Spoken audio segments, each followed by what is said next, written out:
تاریخ کی باتوں میں آتا ہے کہ امام ابو حنیفہ رحمۃ اللہ علیہ اپنے گھر کی چھت پہ نماز پڑھتے تھے. اوپر ذرا ہوا اچھی لگ جاتی ہے اور کوئی دیکھنے والا بھی نہیں ہوتا تھا, گھر والے بھی ڈسٹرب نہیں ہوتے تھے. تو ان کا ایک ہمسایہ تھا, اس کا بچہ تھا 7-8 سال کا. تو وہ اپنے ابا سے ایک دن پوچھنے لگا, ابا جان وہ اس چھت پہ ایک ستون کھڑا تھا, وہ کدھر گیا, گر گیا؟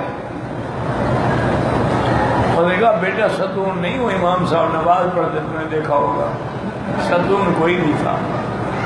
تو وہ جب کھڑے ہوتے تھے تو مجال ہے کہ کوئی بدن میں حرکت.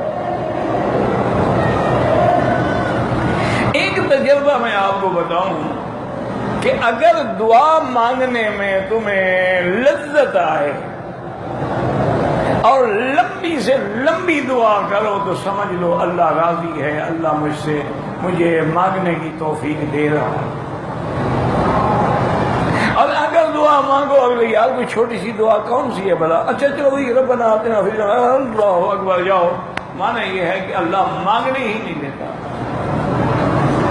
وہ چاہتا ہی نہیں ہے کہ تم اس کے سامنے ہاتھ پھیلاؤ. بس یہ امتحان دماغ میں رکھ لیا. حضرت قاری فتح محمد صاحب تھے رحمۃ اللہ علیہ, اللہ اکبر, آنکھوں سے نابینا تھے لیکن اللہ اکبر ان کا عمرہ جو ہے نا, آپ یقین فرمائیں کم از کم 4-5 گھنٹے لگتے تھے عمرے میں. جب حرم میں رش نہیں ہوتا تھا 10 منٹ میں طواف ہو جاتا تھا, 20 منٹ میں صفا ہو جاتی تھی. کیا ہے, بس کھڑے ہیں صفا پہ دعا مانگے, بس کھڑے ہیں.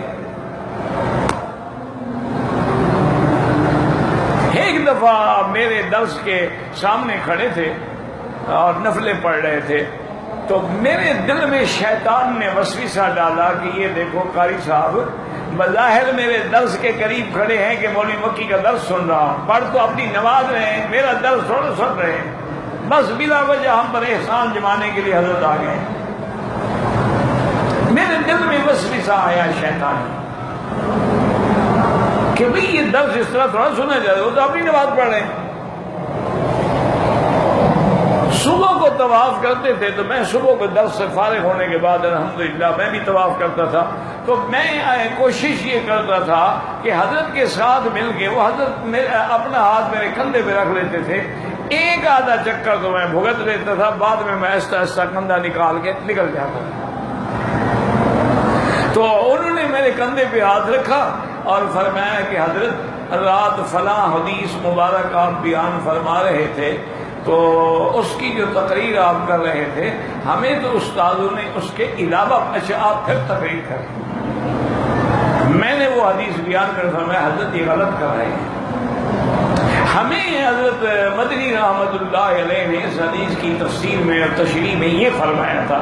میں نے کہا بالکل ٹھیک ہے حضرت, آپ صحیح فرما رہے ہیں. 12 دوسرے دن جب سبق کا وقت آیا تو میں نے طلبہ سے کہا کہ کل فلاں حدیث جو میں نے بیان کی تھی نا, میں نے ترجمہ غلط کیا تھا, اس کا اصل ترجمہ یہ ہے. حضرت کو کسی نے بتا دیا, کہتے اچھا درس میں خود اعلان کیا کہ میں نے غلطی کی تھی. ہاں یہ عالم کی شان ہوتی ہے, یہ اس کے علم کی دلیل ہے کہ اس نے اپنی غلطی کا برملا طلباء میں اعتراف کیا. اچھا اس کے لیے دعا مانگو. اب جناب دعا شروع ہوئی عصر کے بعد, اور دعا مانگنے میرے لیے, مغرب کی اذان ہو گئی, مغرب پڑھی نماز کے بعد, اچھا پھر مکی صاحب کے لیے دعا مانگو, پھر دعا ہو رہی ہے, پھر عشاء ہو گئی, عشاء پڑھی, اچھا پھر مکی صاحب کے لیے دعا مانگو. وہ یہ دعائیں ہوتی تھیں. اچھا انہوں نے کہا یہی تو عالم اور جاہل کا فرق ہے. جاہل غلطی کرے گا, اس کو بتا بھی دیا جائے, زیادہ سے زیادہ وہ ایڈیشن میں وہ لفظ حذف کر دے گا, مانے گا کبھی نہیں.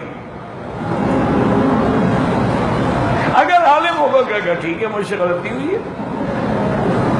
اب کتنے مسائل ہیں جس میں ابو یوسف اور حسن شیبانی صاحبین امام ابو حنیفہ کے شاگرد ہیں, لیکن فتویٰ ان کے قول پہ نہیں, صاحبین کے قول پہ ہے.